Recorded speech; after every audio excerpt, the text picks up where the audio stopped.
Tuhan, inilah ungkapan hati kami yang paling dalam. Inilah kesungguhan dari hati kami dan keluar dari bibir mulut kami. Kami mengatakan bahwa kami sungguh-sungguh rindu ya Tuhan.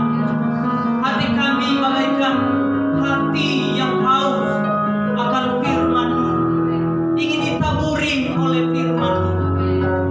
Tuhan, berbicaralah di tengah-tengah kami. Hadir di tengah-tengah kami ya Tuhan. Roh Kudus, ajarinlah kami mengenai firman-Mu. Karena kami orang-orang yang terbatas, orang-orang yang lemah. Roh Kudus, berbicaralah. Pakailah hamba-Mu ya Tuhan sebagai perantara untuk menyampaikan firman-Mu. Tuhan, penuhi kami, urapi kami. Biarlah firman Tuhan ini, firman Tuhan yang berkuasa, firman Tuhan yang mengubahkan, benar-benar isi hati Tuhan. Terima kasih Tuhan.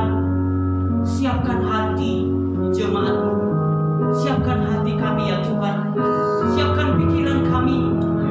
Segala hal-hal yang mengganggu konsentrasi kami, isi hati kami yang tidak bisa tenang, yang tidak bisa berkonsentrasi, Tuhan kami tanggalkan di bawah kaki salib-Mu. Biarlah kami fokus ya Tuhan di dalam hadirat-Mu. Terima kasih Tuhan. Segala kuasa-kuasa kegelapan, roh jahat iblis yang ingin mengganggu pemberitaan firman ini, kami bersatu hati, kami tolak, kami hancurkan kuasanya hanya di dalam nama Tuhan Yesus. Terima kasih Tuhan. Kami mengucap syukur dan kami siap mendengarkan firman. Kita jemaat Tuhan yang siap mendengarkan firman Tuhan, bersama-sama kita berkata amin. Silakan duduk Bapak dan Ibu.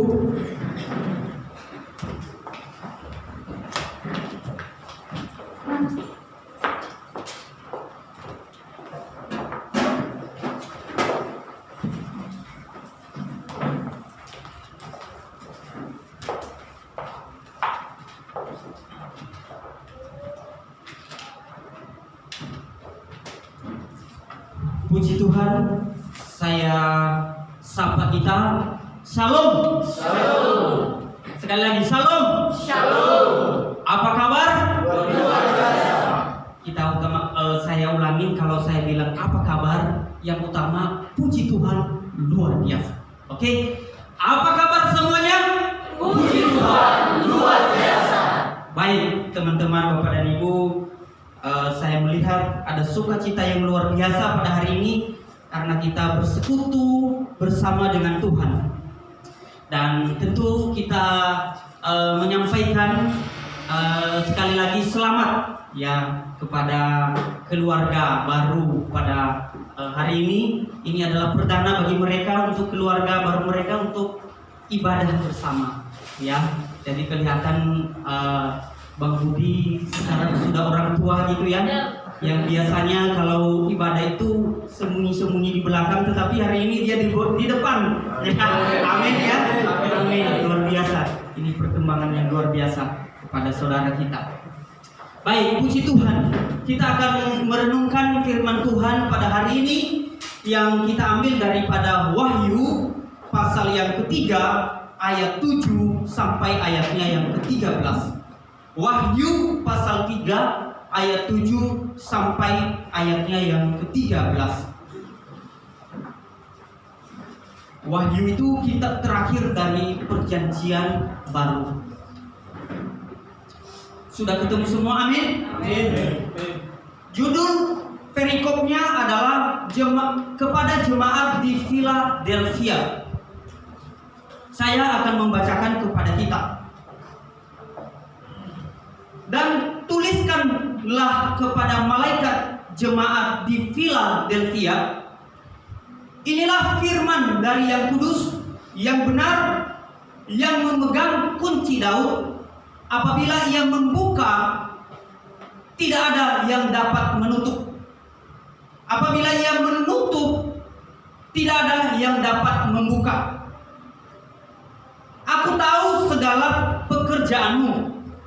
Lihatlah, aku telah membuka pintu bagimu, dan yang tidak dapat ditutup oleh seorang pun. Aku tahu bahwa kekuatanmu tidak seberapa, namun engkau menuruti firman-Ku dan engkau tidak menyangkal namaku.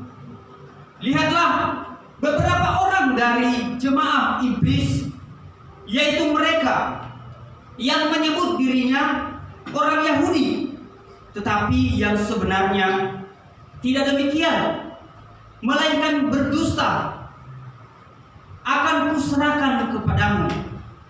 Sesungguhnya aku akan menyuruh mereka datang dan tersungkur di depan kakimu dan mengaku bahwa aku mengasihi engkau. Karena engkau menuruti firman-Ku dan tekun menantikan aku, maka aku pun akan melindungi engkau dari hari pencobaan yang akan datang atas seluruh dunia untuk mencobai mereka yang diam di bumi. Aku datang segera. Peganglah apa yang ada padamu, supaya tidak seorang pun mengambil mahkotamu. Barang siapa menang, ia akan kujadikan sokoguru di dalam bait suci Allahku, dan ia tidak akan keluar lagi dari situ. Dan padanya akan kutuliskan nama Allahku, nama kota Allahku, yaitu Yerusalem baru, yang turun dari surga, dari Allahku, dan namaku yang baru. Barang siapa bertelinga, hendaklah ia mendengarkan apa yang dikatakan Roh kepada jemaat-jemaat. Sekali lagi saya membacakan ayat 13. Siapa bertelinga, hendaklah ia mendengarkan apa yang dikatakan Roh kepada jemaat-jemaat. Amin. Amin. Baik Bapak dan Ibu, saudara-saudara, pada hari ini kita akan belajar satu jemaat di dalam kitab Wahyu, adalah jemaat Philadelphia. Jemaat Philadelphia. Jadi perenungan kita adalah kita belajar dari jemaat Philadelphia. Kita belajar mengenai ketekunan mereka dan bagaimana mereka menuruti firman Tuhan. Saudara-saudara, dalam kitab Wahyu, kalau kita memperhatikan di pasal 2 dan di pasal 3 itu ada 7 jemaat di kitab Wahyu itu. Jadi ketujuh jemaat ini Tuhan Yesus menuliskan langsung surat, ya, melalui pewahyuan rasulnya Yohanes. Dituliskan surat kepada 7 jemaat yang ada di kitab Wahyu ini. Dan memang saudara-saudara, kitab jemaat yang ketujuh ini adalah menggambarkan jemaat-jemaat yang lain, mencerminkan, menggambarkan jemaat-jemaat Tuhan yang lain sampai hari ini, dari zaman dulu sampai hari ini, sehingga jemaat-jemaat Tuhan sampai saat ini harusnya berkaca daripada 7 jemaat-jemaat yang ada di kitab Wahyu ini. Sehingga nanti kita belajar jemaat kita itu, gereja kita itu adalah jemaat yang seperti apa dari 1 sampai 7 jemaat di sini. Kita itu posisinya di posisi yang mana? Apakah gereja yang dipuji Tuhan atau gereja yang justru dikritik oleh Tuhan?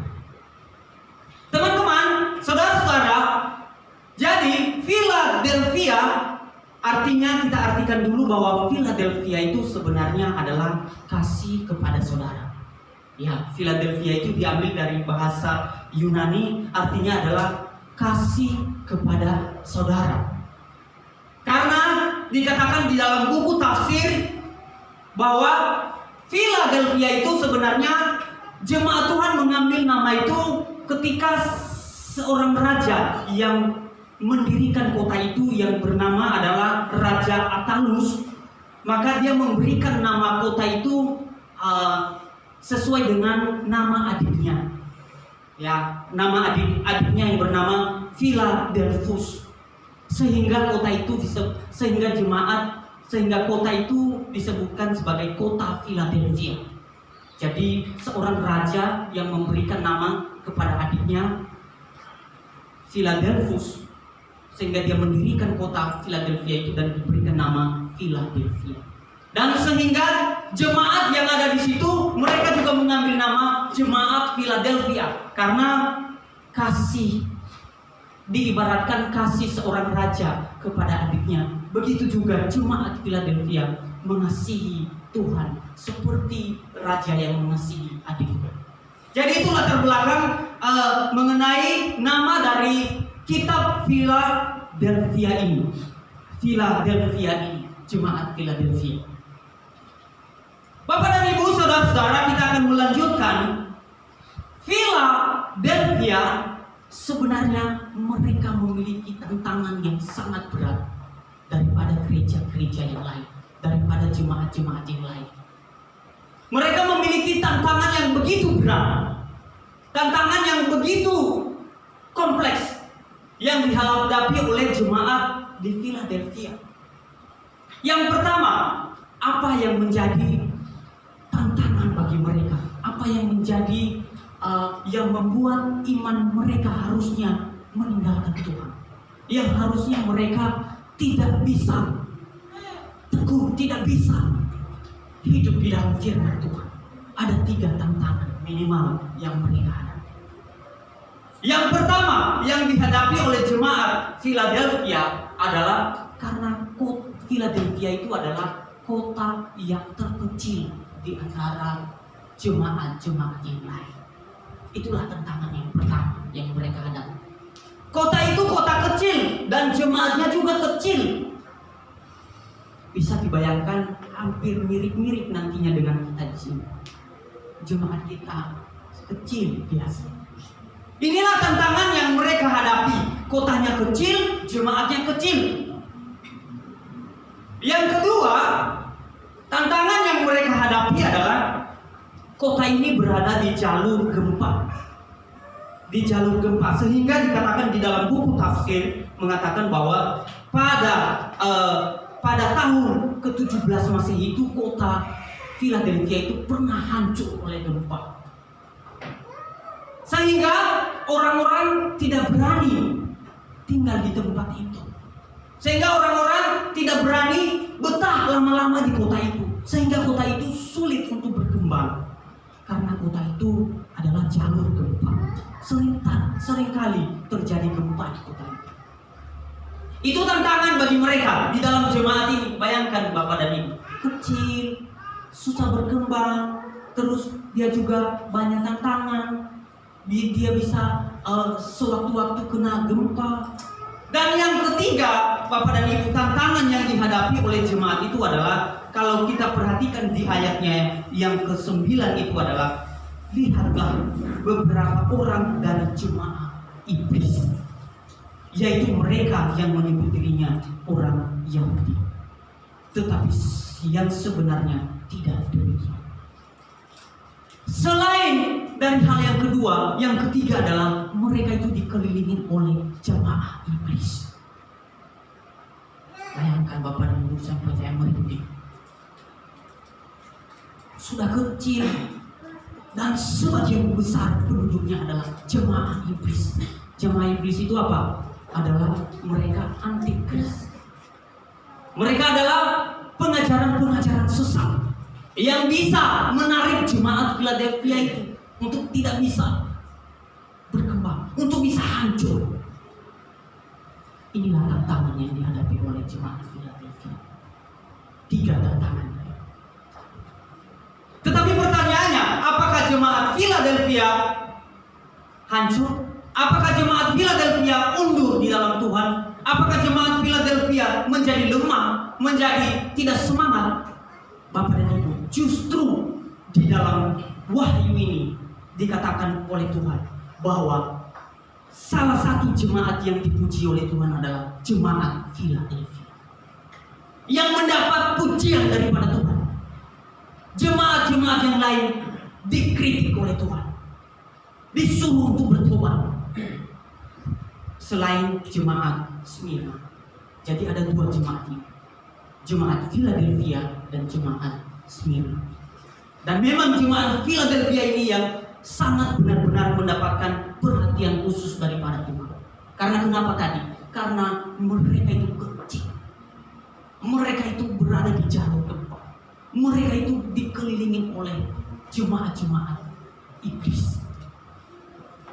Tetapi apa yang dikatakan Tuhan kepada mereka Bapak dan Ibu? Apa yang dikatakan Tuhan terhadap mereka? Kalau kita memperhatikan di ayatnya yang ke-8 itu, di ayat ke-8b berkata bahwa aku tahu bahwa kekuatanmu tidak seberapa, namun engkau menuruti firman dan engkau tidak menyangkal namaku.